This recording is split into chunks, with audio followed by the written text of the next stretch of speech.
Y por ello estamos acá para darle término final a ese tipo de actividad criminal. No podemos permitir como Estado tal situación. Miguel Rodríguez Díaz, también conocido con el alias Cuchillo, envió una carta notarial a la presidenta Dina Boluarte luego de que los indicó como el presunto autor de la masacre en Patás.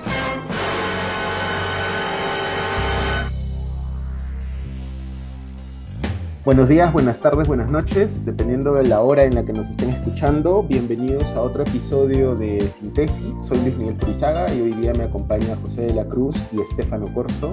César no nos va a poder acompañar esta vez, pero para el próximo episodio estoy seguro que va a poder estar. En este episodio vamos a hablar un poco acerca de lo que ha pasado hace unas semanas en Patás, en la región La Libertad, acerca del asesinato de 13 trabajadores de una minera por manos de crimen organizado que está relacionado con la minería ilegal, ¿no? Que es todo un fenómeno que en el Perú ya viene afectando hace muchísimos años y que está focalizado en algunas regiones del país. Vamos a hablar un poco acerca de quién es el responsable político, porque siempre hay un responsable político detrás de estos fenómenos criminales. Un responsable político que viene siendo representante político de la región de La Libertad desde hace ya más o menos como unos 20 años atrás, y sobre todo, cuáles son las reacciones que se han tenido desde la política central, llamémosla así, anclada en Lima, política limeña, y principalmente desde el Parlamento. Bienvenidos a Síntesis, el podcast de lo que Marx no te contó, de los debates en el bar y los discursos contrahegemónicos que solemos pensar pero no decir. Somos 4 científicos sociales peruanos exiliados de la academia, la corrección política y las polladas hipster. Y en este podcast analizaremos problemáticas de coyuntura, así como también los temas que en las ciencias sociales siempre están presentes. Más que respuestas queremos dejarte preguntas, así que sírvete un trago y acompáñanos. Bueno, como les comentaba al inicio de este nuevo episodio del podcast, vamos a hablar acerca de lo que ha pasado en Patás. Estamos con José y Estefano. Estefano es un especialista en temas de seguridad, prácticamente es un sabueso del crimen. Es un investigador, un sabueso del crimen, ¿no? Es un Sherlock Holmes moderno, ¿no? Es un Sherlock Holmes a la peruana, ¿no? Es un tipo que está imbuido en la criminalidad para poder entenderla. ¿Cómo estás, Estefano? Las primeras impresiones acerca de lo que ha pasado en Patás. Bueno, hola Luis, hola José, ¿cómo están? Hola con toda la gente que nos escucha. Bueno, creo que es una tragedia, ¿no? Es una tragedia que hasta cierto punto se veía venir también. Me parece que evidentemente hay como un solipsismo limeño que sigue, digamos, a pesar de haber tenido un conflicto armado interno, haber tenido estas últimas contiendas electorales generales, seguimos, digamos, mirando el Perú desde Lima y eso pues afecta un poco el análisis y la mirada que podemos tener al respecto, ¿no? Porque creo que para todas las personas que estaban viendo el tema de la minería ilegal en Patás específicamente, ¿no? Que se ha convertido, digamos, en un sinónimo de la minería ilegal, el crimen organizado, la corrupción de las autoridades. Esto venía dándose ya desde hace varios años, ¿no? Incluso más o menos alrededor desde el 2020-21 ya comenzaron a aparecer algunos indicadores que señalaban que el asunto se estaba desbordando, ¿no? Pero creo que no deja de ser una tragedia, sobre todo porque en un contexto tan debilitado de, digamos, de la democracia y la institucionalidad en el país, lo que estamos viendo más bien es que se está creando otro tipo de institucionalidad, ¿no? Una institucionalidad que está siendo impulsada sobre todo por el crimen organizado, por la corrupción, en estos espacios que parecen liberados, ¿no? En realidad sí hay un orden, ¿no? Pero ese orden lo están imponiendo justamente este tipo de organizaciones y que es muy preocupante, ¿no? Me parece en comparación a otros casos similares como el de Colombia o México, del cual seguramente Luis nos puede contar un poco más, es alarmante, creo, ¿no? Más aún a caras y ese era, digamos, un poco el punto que queríamos hacer, a caras de las elecciones que se avecinan el próximo año, ¿no? Exacto.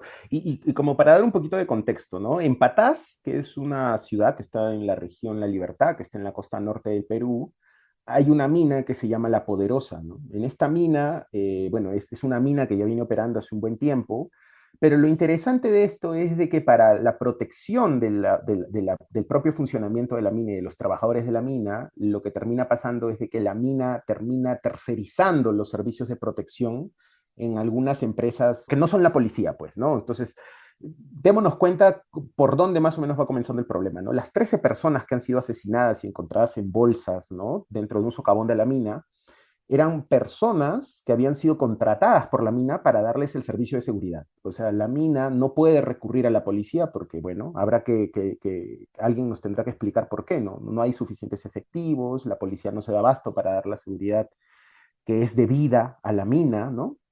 Y entonces la mina tiene que recurrir a tercerizar sus servicios de vigilancia, como creo que pasa con muchas minas en todo el país, ¿no? En todo el Perú. Me parece que esa es la dinámica, ¿no? Entonces, lo que termina pasando es de que la mina termina tercerizando estos servicios de vigilancia para protegerse principalmente de los mineros ilegales, ¿no? Que son, los mineros ilegales son estos mineros que, bajo esta lógica, acosan continuamente a la minería formal, digamos, ¿no? Entonces, lo que termina pasando es de que hay un enfrentamiento directo entre mineros ilegales, que bueno, están relacionados directamente con organizaciones criminales, y las empresas que brindan su seguridad, ¿no? Que son tercerizadas. De este enfrentamiento lo que termina pasando es que los mineros ilegales terminan matando a estas 13 personas y dejan los cuerpos como un mensaje. Entonces ya estamos, yo no sé si en estos conflictos con los mineros, yo la verdad no estoy seguro, antes habíamos tenido este tipo de resultados, o sea, que mates 30 personas, las metas en una bolsa y las dejes ahí como un mensaje de no se metan con nosotros. Esto yo lo que creo es que ya está escalando, bueno, va a escalar mucho más, ya viene escalando. La pregunta a esto sería, ¿qué están haciendo los representantes políticos de esta región? O sea, el representante político de la región La Libertad, el gobernador regional, es César Acuña. Desde hace ya mucho tiempo le quitó el protagonismo en la región La Libertad a Lapra desde hace como 20 años, me parece, ¿no? Desde el 2006 puede ser más o menos, 2005, 2006, Sí, 2007, por ahí. o sea, continuamente creo que son 10 años, pero Ujú. con un lapso de 5 años me parece que son hace 20 años. Sí, hace 20 años más o menos. Entonces, digamos, los principales responsables de ponerle un freno a nivel político, ¿no? En la región a estas economías criminales que están relacionadas directamente con la minería ilegal, pues viene a ser el partido de César Acuña, ¿no? Entonces la pregunta aquí, y eso es algo a mí que me sorprende mucho, porque al menos, corríjame si me equivoco, José o Estefano, yo no he visto de que se le haya preguntado de forma incisiva a César Acuña, bueno, no sé qué tanto pueda responder el señor Acuña, por lo menos pregúntenle, ¿no? Ya otra cosa es si da una respuesta con sentido o no, pero al menos pregúntenle qué está haciendo él, como su partido, durante tanto tiempo en la región de La Libertad respecto a este problema, ¿no? Que se viene dando desde hace tantos años. O sea, no sé, ustedes han escuchado de que la prensa esté persiguiendo a César Acuña preguntándole, oiga, Patás está en La Libertad, o sea, usted tenía planeado este problema, se está haciendo algo desde hace tiempo, qué opina al menos de la minería ilegal. O sea, bueno, estamos jodidos porque nadie va a darnos soluciones políticas. O sea, a lo que voy es, el primer llamado a dar alguna respuesta política en relación a este problema tendría que ser el gobernador regional. ¿Dónde está el gobernador regional? La vez pasada vi que se para viajando por Europa, no lo sé, o sea, ni siquiera físicamente está en la región. O sea, a lo que voy con esto es, no puede ser de que todo esto esté pasando y no tengas ni siquiera un gobernador regional en el territorio, ¿no? No lo sé.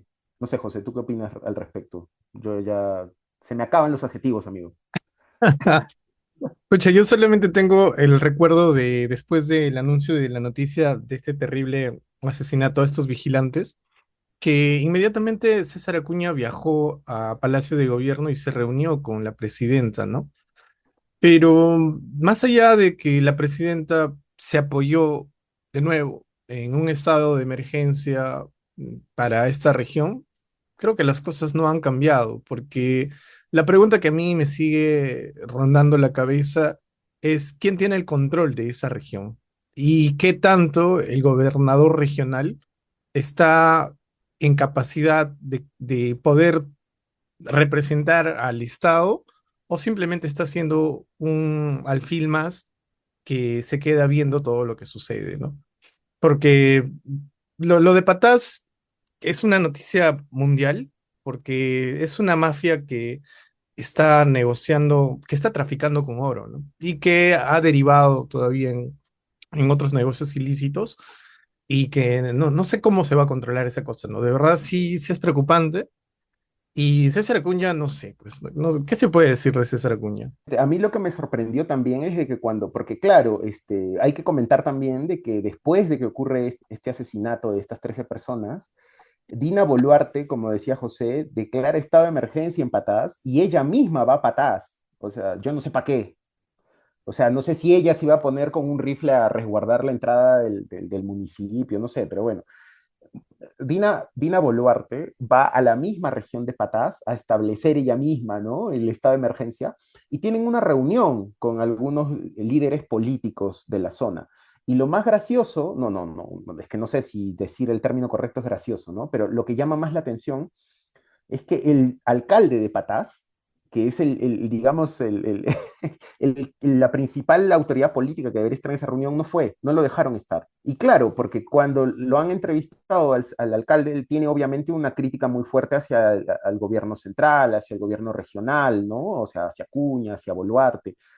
Y claro, obviamente por eso no quisieron que esté en la reunión. Entonces la prensa le comenzó a preguntar a algunos ministros, ¿no? Oiga, pero no debería estar aquí el alcalde de Patás, si es la región que es la directamente afectada, o sea, aquí han matado a 13 personas.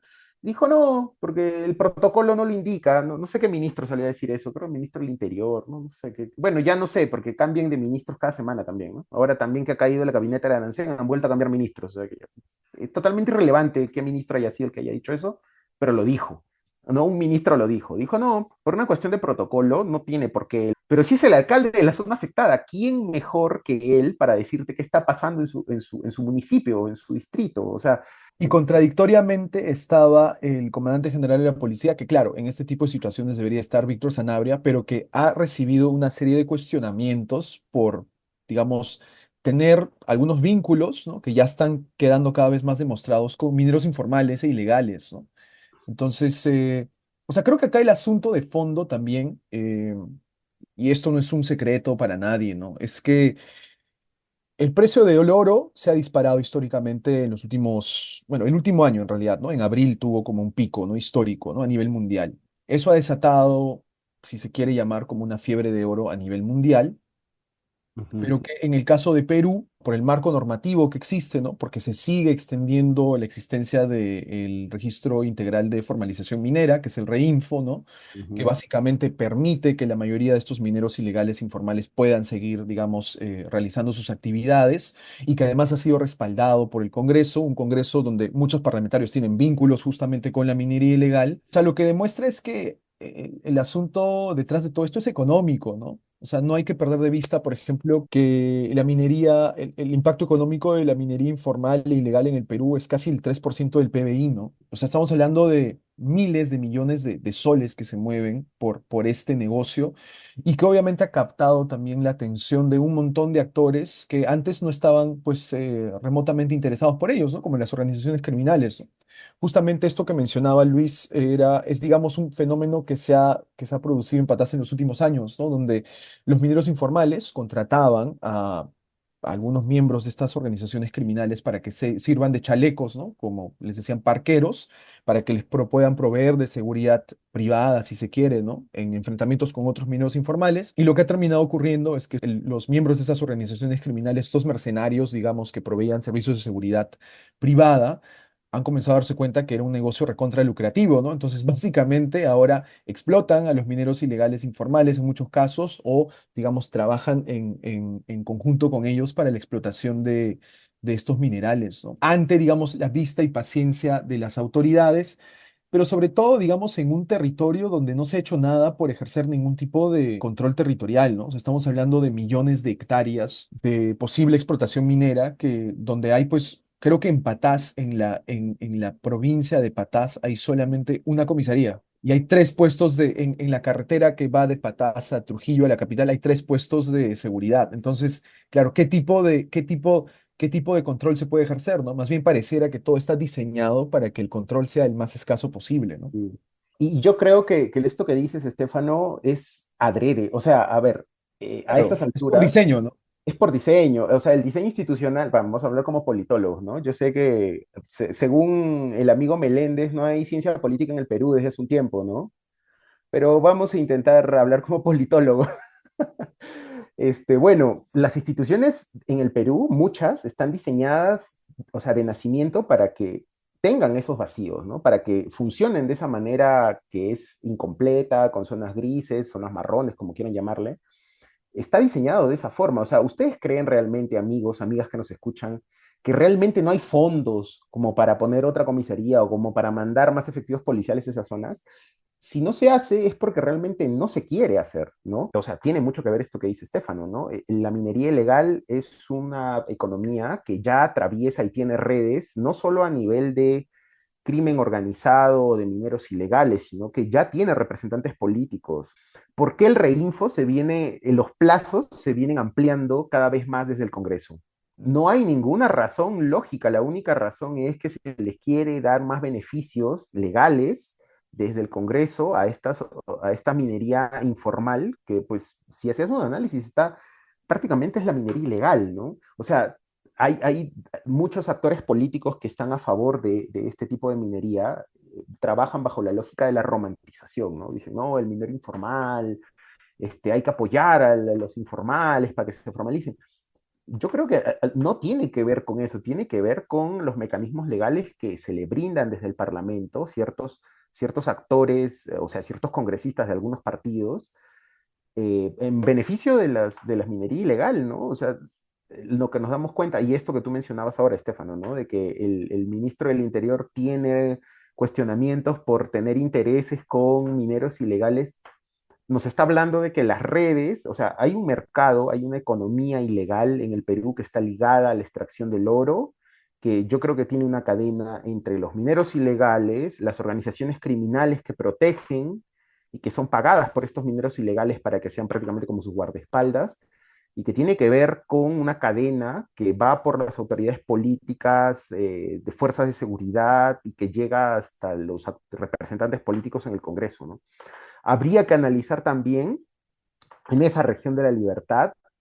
A mí no me extrañaría para nada de que muchos de estos mineros ilegales hayan financiado campañas políticas, tanto a nivel distrital, o sea, municipal, regional. O sea, es una economía ilegal que mueve un montón de dinero y que financia campañas políticas también. Entonces, ¿qué podemos esperar para las elecciones del 2026, Estefano, José? ¿Qué creen ustedes? Ya hay en el caso, por ejemplo, de la región Cajamarca, algunos candidatos por distintas agrupaciones políticas, ¿no? Dentro de esta como hiperfragmentación que se ha dado a nivel de las organizaciones que se han presentado y que ahora van a aparecer en el padrón electoral, tienen vínculos directos con la minería informal, la minería ilegal, ¿no? Eso es algo que no va a dejar de ser un factor importante en estas elecciones, ¿no? Y era un poco lo que mencionaba Luis también, ¿no? O sea, esta extensión constante de los plazos del reinfo no se están dando de manera gratuita, ¿no? O sea, en realidad se dan porque evidentemente hay intereses para que se vaya aplazando lo más que se puede, ¿no? Ahora, quizás, no sé, Luis, ¿qué casos se han visto, o quizás tú los estás viendo en el doctorado, donde hay una atomización extrema, digamos, de organizaciones políticas en un contexto de total, pues, anarquía y completa institucional, si quieres, ¿no? O sea, lo que parecería ser es, pues, que es Claro. como la fórmula de las chicas superpoderosas, ¿no? Pero sí en la versión bizarro, pues, ¿no? O sea, como Mira, las peores cosas posibles, ¿no? claro, mira, yo creo de que a estas alturas lo que tenemos que decir, y yo creo que para mucha gente ya está claro, es de que el Congreso viene modificando la Constitución y viene modificando las normas relacionadas al sistema electoral desde hace mucho tiempo. O sea, nada aquí es al azar. Yo creo de que hay partidos como por ejemplo el Fujimorismo, por ejemplo el partido de Acuña, ¿no? El partido de López Aliaga, Renovación Popular, que si uno analiza cómo votan en el Congreso ciertos proyectos de ley que están relacionados a modificar el sistema político o sistema electoral, digamos, hay un camino a seguir, digamos, hay un mapa. Esta gente no está tomando acciones de forma deliberada, yo creo que hay un plan, y el plan precisamente es atomizar la oferta política lo más posible, porque atomizándola más, es más difícil llevar a cabo un control, un real control, digamos, tanto de los Claro, fondos partidarios, o sea, quienes están financiando a los grupos políticos que están postulando, como también un control posterior acerca de qué es lo que está haciendo, qué es lo que están haciendo estos grupos políticos en el poder, ¿no? Entonces, como ustedes, como muchos ya saben, y si no son de Perú, se los contamos, para las elecciones del 2026 vamos a tener prácticamente una sábana de boleta electoral. O sea, es una cosa inmensa que nunca en la vida hemos tenido, al menos que yo recuerdo en la vida republicana del Perú, no hemos tenido una boleta electoral tan grande, con una variedad tan grande de partidos, que si de por sí antes ya era difícil saber exactamente por quién se estaba votando, pues ahora va a ser completamente imposible saber realmente por quién se está votando, ¿no? Eso para comenzar. Yo creo de que hay un plan desde los grupos políticos que están ahora en el poder y que se han venido entronizando más y teniendo más fuerza, no solo en el Parlamento, pero principalmente desde las elecciones del 2021, ¿no? Que tienen mayor presencia, han ido modificando. Principalmente lo primero que modificaron fue la dinámica del balance de poderes entre ejecutivo y legislativo, ¿no? Entonces, eso ya no existe. Por ejemplo, la figura de la vacancia, la figura de que el presidente podía disolver el Congreso si no le daban el voto de confianza al gabinete, o sea, eso ya no existe ahora. Los mecanismos de balance de poder en el Perú ya no existen, ya no son como los teníamos. Entonces, lo que tenemos es un poder legislativo que tiene un poder muy grande en relación con el ejecutivo que cada vez está más disminuido, ¿no?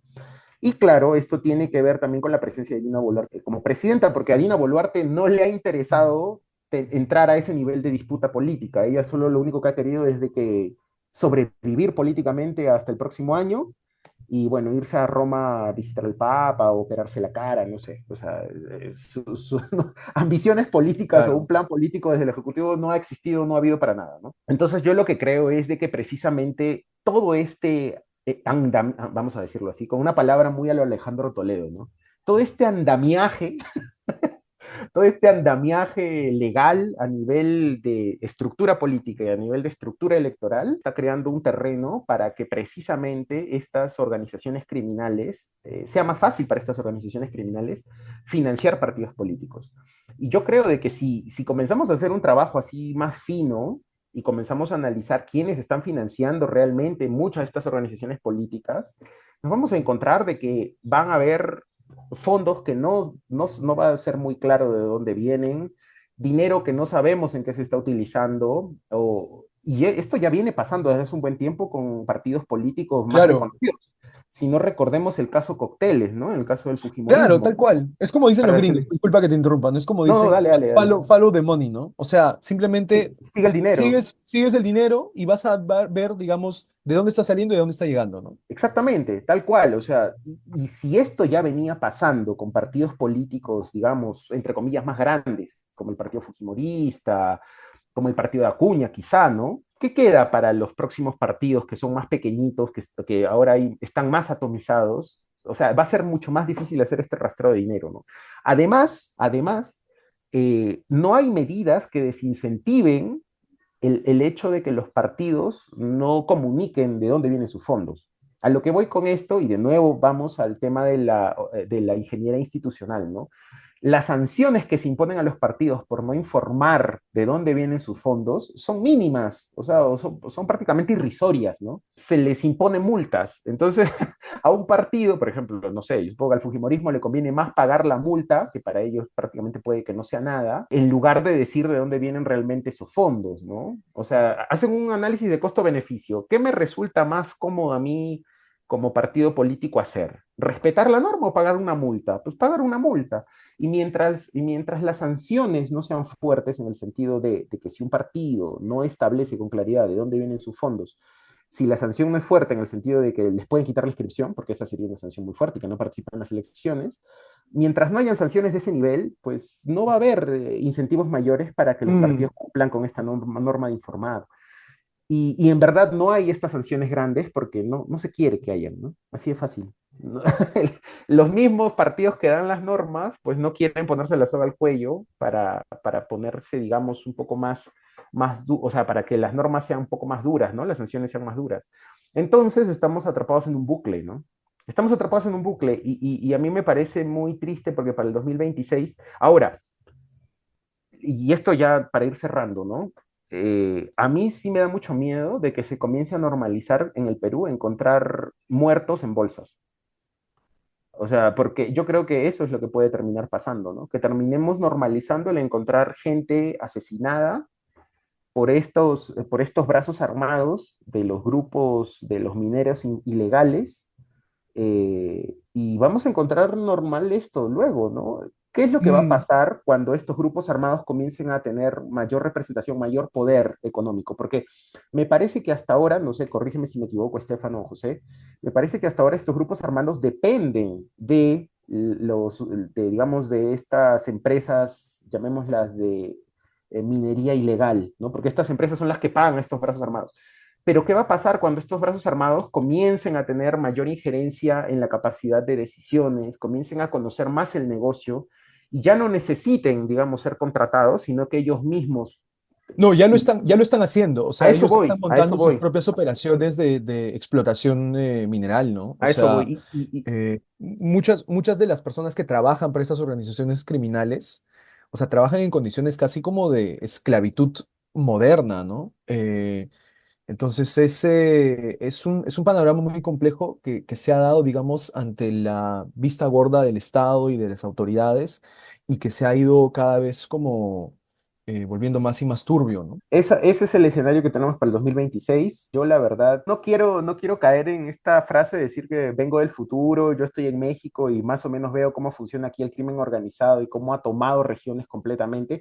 Yo creo que de acá a unos 5 o 10 años, Patás puede llegar a ser tranquilamente una zona liberada, en el sentido de que la controlen los grupos armados y la minería ilegal Mm, tranquilamente. O sea, y entonces vamos a llegar a que digamos, César Acuña, si sigue siendo gobernador regional, si la gente allá en La Libertad sigue equivocándose y sigue votando por este señor, este, lo que vamos a encontrar es de que altamente probable de que luego vamos a tener mesas de concertación entre el gobernador regional con el representante de los mineros ilegales, que son prácticamente delincuentes, y con algún representante de estos grupos armados, ¿no? Y se van a sentar para sí. ver, para encontrar una mesa de diálogo para darle paz a la región. Porque, bueno, eso en México pasa. O sea, en algunas regiones del norte pasa eso.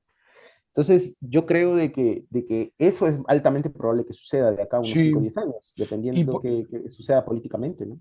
por ejemplo, mencionando algo que decía Luis en función de este tema de la aparición de los cuerpos en bolsas, ¿no?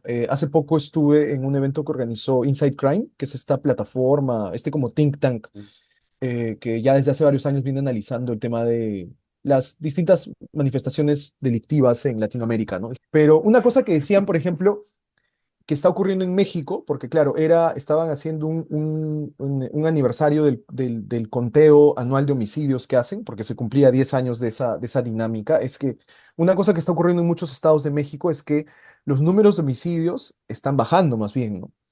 Pero no es porque la violencia esté reduciéndose, sino porque, por ejemplo, hay un fenómeno paralelo que está surgiendo en México, que las desapariciones están aumentando. Entonces, Claro. ¿qué ha pasado? Las organizaciones criminales han dicho, bueno, sin cuerpo no hay delito, ¿no? Entonces es mucho más fácil simplemente desaparecer gente y evitar, digamos, toda la maraña burocrática, legal que se puede generar en torno a un cadáver, ¿no? Sí, Y completamente, eso, totalmente. digamos, no es para nada irreal pensar que eso también podría comenzar a ocurrir acá, ¿no? Yo quiero Sí. preguntar una cosa, ¿no? Porque Ujú. leyendo hace una nota de Ojo Público, me llamaba la atención que ellos habían identificado a Guido Bellido por haber sido homenajeado por los mineros artesanales en abril de este año y Ujú. que la congresista Nilsa Chacón, así como Héctor Valer, que es de Somos Perú, ojo con la variedad de partidos, estaban presentando un proyecto de ley para crear un régimen especial sobre el uso de explosivos en pequeña minería.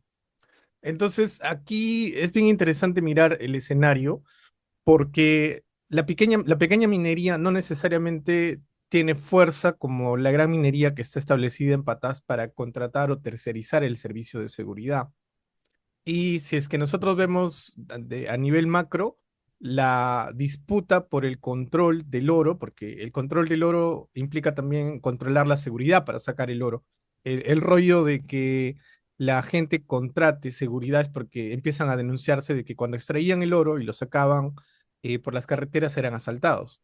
Entonces hay toda una logística que se desarrolla para brindar seguridad a este traslado del oro y ahí es donde se desata toda esta guerra y entonces allí la pregunta que me está rondando ahora en la cabeza es, ¿a qué escala y quiénes son los que están moviendo esta economía criminal que se inicia con brindar seguridad y termina en un enfrentamiento en el que mata más tiene el control, ¿no? Entonces, allí hay que ponerse a ver cómo es que los partidos políticos, de cara a las elecciones, van a plantear una solución en la que el tablero de la seguridad responde también al tablero de la economía en esa región, porque la gente no es Ujú. que tiene el ADN del criminal y nace con una pistola bajo el brazo, ¿no? Sino que también responde a las condiciones laborales que la región te ofrece y en base a eso te insertas laboralmente a la dinámica que tenga la región. Y entonces, ¿qué cosa ha seguido Bellido recibiendo un homenaje? ¿Qué cosas hacen estos congresistas que llamaríamos de derecha proponiendo unos regímenes especiales para la minería a pequeña escala que para una minera grande tampoco va a ser pues difícil subdividirse y generar pequeñas empresas para seguir trabajando bajo ese régimen especial que les podría beneficiar más?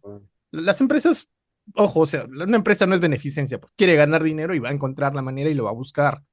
Ujú. Entonces, de cara a esto, ¿qué cosa pueden ofrecer los partidos políticos? ¿Qué cosa puede ofrecer Mm. cualquier espectro de la política que hay?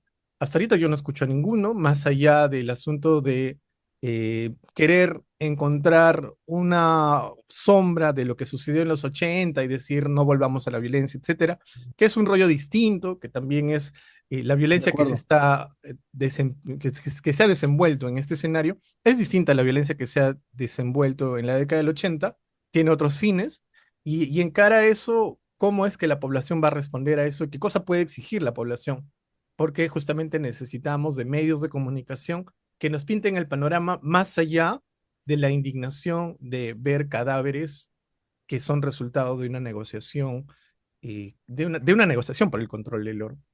Entonces, allí la preocupación y la responsabilidad recae en toda la sociedad, partiendo de los que comunican la información y esperando que los representantes de este grupo de la sociedad, que somos básicamente espectadores, tengan una capacidad de mirar en el otro lado a los representantes de esa comunidad que no creo que quieran vivir pues a salto de mata tratando de conseguir un arma para poder seguir viviendo, ¿no? Entonces hay que ver quiénes van a representar en esa región y cómo esos representantes se van a visibilizar o se van a invisibilizar a la sombra del partido político que gobierna la región, que es allá Alianza para el Progreso, ¿no?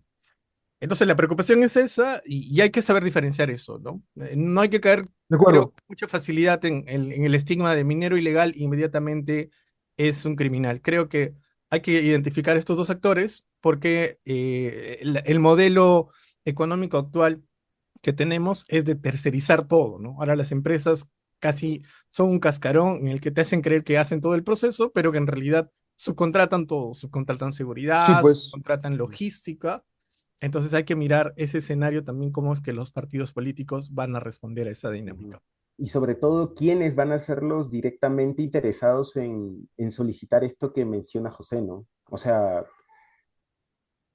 seamos sinceros, ¿qué tanto sabíamos de Patás antes de esto que ha ocurrido, ¿no? O sea, ¿qué otras economías alternativas hay en Patás además de la minería, ¿no? ¿Qué otra? O sea, yo creo de que eso es fundamental, ¿no? Pero también por otro lado, yo también creo que cuando hay cuerpos de seguridad que le disputan el monopolio, bueno, ya recordando las clases de Cinesio, ¿no? De Cinesio López, cuando hay otros cuerpos de seguridad que le disputan, digamos, la violencia, ¿no? El monopolio de la violencia al Estado en ciertas regiones, y sobre todo son más efectivas en el trabajo de proteger o de repeler ataques, como creo que está pasando específicamente en Patas ahora y quizá en otras zonas, yo creo de que ya estamos a un nivel de problema que ha escalado demasiado, ¿no? O sea, ha escalado mucho ya.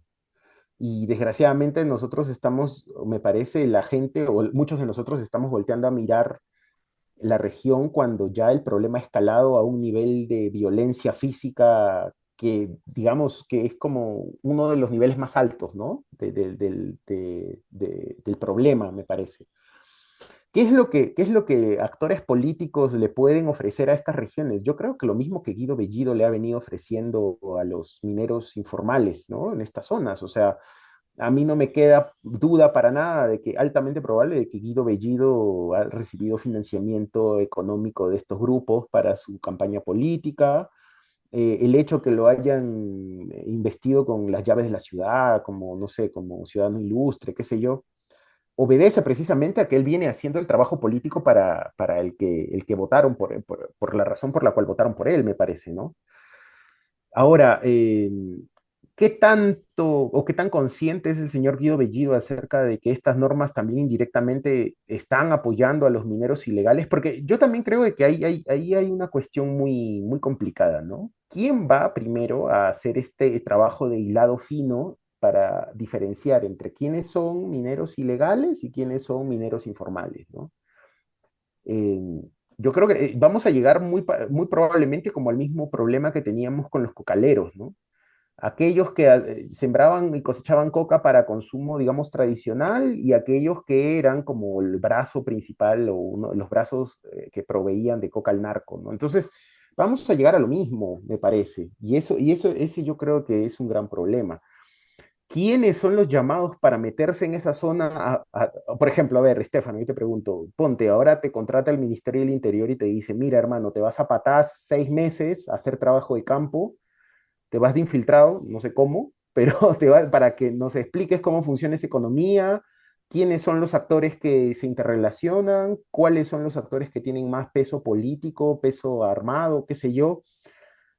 Tú eres, ¿no? Que te digan, Estefano, hemos escuchado tus podcasts en Síntesis, vemos que es interesante tu perfil, Claro, currículum, queremos que, síntesis. ¿no? Creemos que tienes cosas interesantes que decir y queremos que nos hagas el trabajo de campo, papi, ¿tú te vas? A patas ahorita ni fregando, o sea, no, ni cagando, weón. Yo amo mi vida, weón. O sea, a mí me gusta Yo- puta, ir a la playa, montar bici, tener piernas, olvídate, yo- weón. Abrazar a mi mamá, bueno, olvídate. bueno, a Salvo que, lo no que... sé, pues me digan, "Oye, de ahí te vamos a dar exilio dorado en Italia". Ya, pues ahí sí normal, ¿no? Bueno, a lo que voy con esta pregunta, un poco tendenciosa, es, alguien tiene que hacer ese trabajo de Por inmersión, o sea, supuesto, ¿no? claro, por supuesto, por supuesto. Y la cuestión es, ¿quién se va a ir a meter ahí? Los periodistas de investigación, los científicos sociales que nos interesan estos temas, las Fuerzas Armadas, ¿quién? Porque ya nos hemos dado cuenta que la solución política, al menos desde el gobierno central, ahora es estado de emergencia. Claro, que Y es entonces, simplemente reactiva, ¿no? sí, y entonces la pregunta es, bueno, ¿va a ser un estado de emergencia? Aparentemente, para el gobierno parece que el escenario ideal sería mantener un estado de emergencia perenne, ¿no? O sea, ¿hasta cuándo? Hasta que, no sé, hasta que los grupos armados se cansen y se salgan de la zona por arte de magia, porque, ¿no? O sea, démonos cuenta de que no hay un plan, no hay un plan, no hay nada, no hay plan, no se sabe qué va a pasar más adelante, no sé si haya un interés por identificar estos actores que mencionaba José, no sé si hay un interés por ver más allá de la economía ilegal y los nexos que puede tener con la economía informal o la minería informal y la ilegal. No sé si hay un interés realmente por analizar y decir, que, a ver, esto es hasta acá y esto es hasta acá, ¿no? O si hay espacios en donde se tocan. Y la verdad, eso a miras de las próximas elecciones, me parece de que es como la tormenta perfecta, ¿no? Como el- como la receta que tiene los ingredientes así perfectos para que esto se siga agravando, ¿no? Mm, Ahora, también sería interesante que el Estado, porque tenemos un servicio de inteligencia, no sé, nos diga qué otras zonas parecidas a Patas hay en el resto del país, ¿no? Otras zonas donde también la minería ilegal tiene brazos largos y está actuando, ¿no? Con Madre brazos de Dios, armados. Juan. Madre de Dios, pero a ver, ¿qué está pasando ahí? No hay un interés tampoco, ¿te das cuenta? No hay un claro, interés. además también, madre de Dios, está el tema de la tala ilegal, o sea, con otras dinámicas, ¿no?